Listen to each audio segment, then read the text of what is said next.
নমস্কাৰ বন্ধু বান্ধৱীসকল, আজি এটা নতুন খবৰলৈ আপোনালোকক স্বাগতম জনাইছোঁ। আজি যিহেতু দিব ওলাইছোঁ আপোনালোকৰ মাজত এটা নতুন খবৰ, তো আজি আপোনালোকৰ বাবে খুবেই ভাল দিন। যিহেতু আজিৰ দিনটোত লাভ কৰিব বহুতো মহিলাই যিহেতু চৰকাৰী ধন, তো চৰকাৰী আঁচনিৰ টকা যিহেতু লাভ কৰিব আজিৰ দিনটোত, অৰ্থাৎ আজি যিহেতু 10 তাৰিখ, আজি দিয়া হ'ব অৰুণোদয় আঁচনিৰ কিস্তি। তো কোনসকল মহিলাই লাভ কৰিব অৰুণোদয় আঁচনিৰ কিস্তি?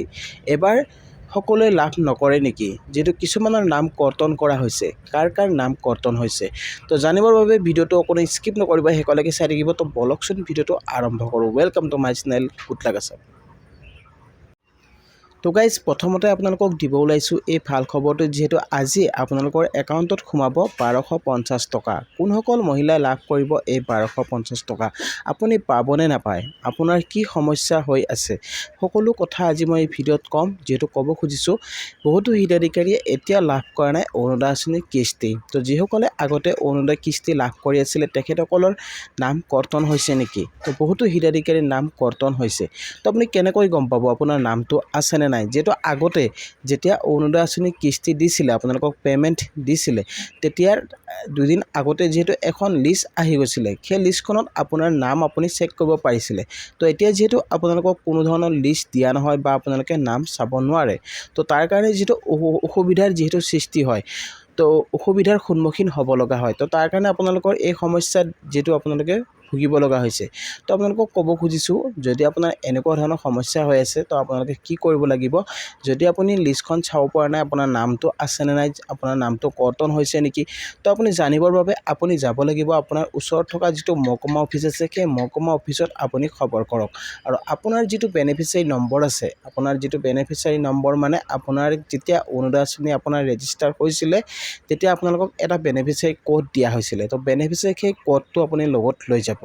সেই বেনিফিচিয়াৰী কোডটো আপুনি যেতিয়া দিব, বেনিফিচিয়াৰী নম্বৰটো, তেতিয়া তেখেতসকলে আপোনাৰ নামটো চেক কৰি দিব যে আপোনাৰ নামটো আছেনে নাই। যদি আপোনাৰ নামটো থাকে, তেতিয়াহ'লে আপুনি লাভ কৰিব অৰুণোদয় আঁচনিৰ কিস্তি, মানে 1250 টকা। আৰু যদি আপোনাৰ নামটো নাথাকে, তেনে ক্ষেত্ৰত আপুনি হয়তো নাপাব পাৰে। তো এটা কথা ক'ব খুজিছোঁ, আগতে যিহেতু অনলাইনত আপোনালোকে এই সুবিধাসমূহ আপুনি পাইছিলে, বা আপুনি অনলাইনত চেক কৰিব পাৰিছিলে আপোনাৰ নামটো আছেনে নাই, আপোনাৰ নাম চেক কৰিব পাৰিছিলে, আপোনাৰ PFMS আপোনাৰ বেংকৰ লগত আপোনাৰ মোবাইল নম্বৰ লিংক হৈ আছেনে নাই, সেই বস্তুটো আপুনি চাব পাৰিছিলে। তো এতিয়া যিহেতু আপোনালোকক যিহেতু ৱেবছাইটটো বন্ধ কৰি দিয়া হ'ল, তো তাৰ কাৰণে বহুতো হিতাধিকাৰীয়ে যিহেতু চাব পৰা নাই এইসমূহ সুবিধা।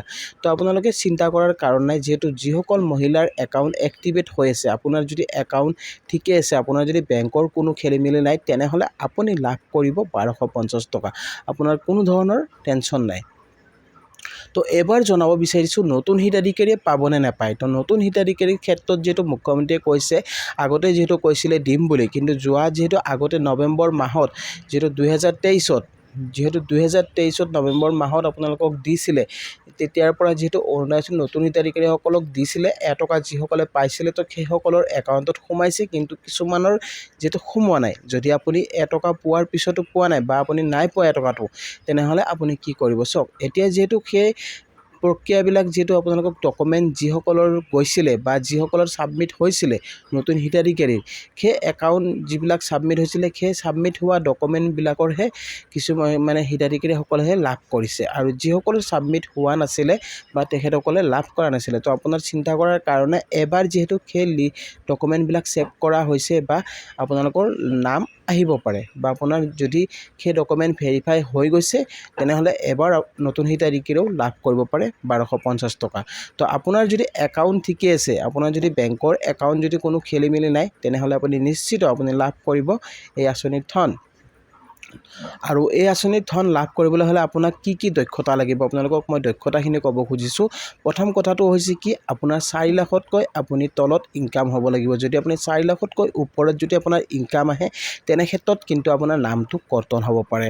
আৰু আপোনাৰ আপোনাৰ যেটো ক'ব খুজিছোঁ ৰেচন কাৰ্ড আপোনাৰ বাধ্যতামূলক যেটো মুখ্যমন্ত্ৰীয়ে জনাইছে আপোনাৰ যদি ৰেচন কাৰ্ড নাথাকে তেনে ক্ষেত্ৰত কিন্তু আপুনি লাভ নকৰে তো আপুনি যদি ৰেচন কাৰ্ড লাভ কৰিছে তেনেহলে আপোনাৰ বাবে ভাল খবৰ যেহেতু নতুনকৈ আৰু 3 লাখ মহিলা লাভ কৰিব এবাৰ অৰুণোদয় আঁচনি তো অৰুণোদয় আঁচনি আপুনি ফৰ্ম ক'ত পাব অৰুণোদয় আঁচনি ফৰ্ম যেটো দিয়া হ'ব আৰু কিছুদিন পিছতে যেটো কেবিনেট বৈঠকত যেটো এই আলোচনা হৈ গৈছিল আপোনালোকক যেটো কৈছিলে অৰুণোদয় আঁচনি নতুনকৈ দিয়া হ'ব বুলি আৰু অৰুণোদয় আঁচনি ফৰ্ম ওলাব তো ফৰ্ম এতিয়া যেটো দিয়া হোৱা নাই কিন্তু আৰু কিছুদিন আপোনালোকে ওয়েট কৰক নতুন ফৰ্ম ওলাই যাব সেই ফৰ্ম আপোনালোকে লাভ কৰিব পাৰিব আৰু এই ফৰ্ম যেটো পঞ্চায়ত বা মহকুমা অফিচতহে বিতৰণ কৰা হ'ব কিন্তু অনলাইন সিস্টেম যেহেতু নহ'ব পাৰে কিয়নো আগতো অনলাইন সিস্টেম যেটো দিয়া নাই বা আপোনালোকে অফলাইনে আবেদন কৰিব লাগিব তো তাৰ কাৰণে আপোনালোকে যাৱতীয় ডকুমেণ্টখিনি আপুনি ৰেডি কৰি থৈ দিব আপোনাৰ ডকুমেণ্ট হ'ল Aadhaar card voter card PAN card আৰু ৰেচন কাৰ্ড আৰু লগতে আপোনাৰ ইনকাম সাৰ্টিফিকেট এখন লাগে তো আপোনাৰ যদি আছে ভাল কথা যদি নাই আপুনি সেইখন উলিয়াই ৰাখিব সেইখন উলিয়ালে আপোনাৰ ইনকামটো গম পাব যে কিমান আপুনি ইনকাম কৰে বছৰি সেই ইনকামটোৰ ওপৰতহে এই আঁচনিসমূহ দিয়া হয় আৰু এবাৰ যিসকলে ৰেচন কাৰ্ড লাভ কৰিছে সেই ৰেচন কাৰ্ড লাভ কৰা মহিলাসকলে লাভ কৰিব নতুনকৈ এবাৰ অৰুণোদয় আঁচনি যদি আপুনি ৰেচন কাৰ্ড লাভ কৰিছে তেনেহলে আপোনাৰ বাবে ভাল খবৰ আপোনালোকে এবাৰ নতুনকৈ যেহেতু অৰুণোদয় আঁচনি লাভ কৰিব পাৰিব আৰু অৰুণোদয় আঁচনি ফৰ্ম আপুনি পাব আৰু ক'ব খুজিছোঁ যেহেতু আজি যেহেতু আপোনালোকক ৰিলিজ কৰি দিয়া হ'ব এই অৰুণোদয় আঁচনি কিস্তি এবাৰ যিসকলে অৰুণোদয় কিস্তি লাভ নকৰে তো সেইসকলক ক'ব খুজিছোঁ আপোনালোকে 2-3 দিন ৱেট কৰি দিব যদি আজি আপুনি নাপায় যেহেতু দিনৰ 12 বজাৰ লগে যেহেতু একাউণ্টত পইচা আহে বা কিছুমানৰ এনেকুৱা একাউণ্ট যিবিলাক ধৰক আপোনাৰ কিছুমান বেংকত দেৰি হয় তো পলমকৈ যেহেতু পইচা সোমায় যদি আপোনাৰ পলমকৈ আহে বা আপুনি চিন্তা কৰিছে বা মোৰ পইচাটো কিয় অহা নাই তো আপোনালোকে 2 দিন ৱেট কৰি দিব কিয়নো 24 ঘণ্টাৰ পৰা 48 ঘণ্টা যেহেতু আপোনাৰ সময় থাকে